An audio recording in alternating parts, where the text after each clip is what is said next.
আসসালামু আলাইকুম। মাশাআল্লাহ, ধানের ফলন দেখেই বোঝা যাচ্ছে ধানগুলো অনেক ভালো হয়েছে। এটি হচ্ছে নাপকো হাইব্রিড ধান 2।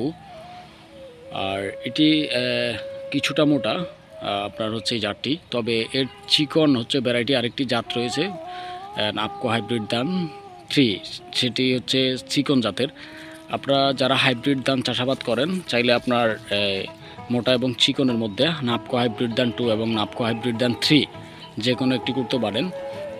আর ধানের মা পাতাগুলো অত্যন্ত সবুজ এবং তরতাজা থাকে এবং ধানের ফলনও আলহামদুলিল্লাহ অনেক ভালো থাকে। তো আপনারা যারা ধান চাষ করেন বিশেষ করে হাইব্রিড ধান, তারা নাপকো হাইব্রিড ধান 2 এটি করতে পারেন, খুবই ভালো ফলন হবে। এটি 2 আর হচ্ছে চিকন জাত যদি করতে চান তাহলে হচ্ছে নাপকো হাইব্রিড ধান 3 করবেন। আপনারা এই ক্ষেতের ফলন দেখে বুঝতেছেন মাশাআল্লাহ অনেক ভালো ফলন আসছে। তো আপনারা যারা হচ্ছে এই যে একটা ছড়া দেখেন, আমি যদি দেখাই আপনাদেরকে, এই একটা ছড়ার মধ্যে কত বিশাল ছড়া। তো আপনারা যারা ধান চাষাবাদ করেন তারা আপনার এই নাপকো হাইব্রিড ধান এই মোটা জাতের যেটা 2 এবং নাপকো হাইব্রিড ধান 3 এটি করতে পারেন।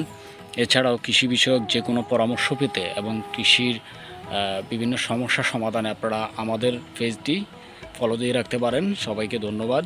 আসসালামু আলাইকুম।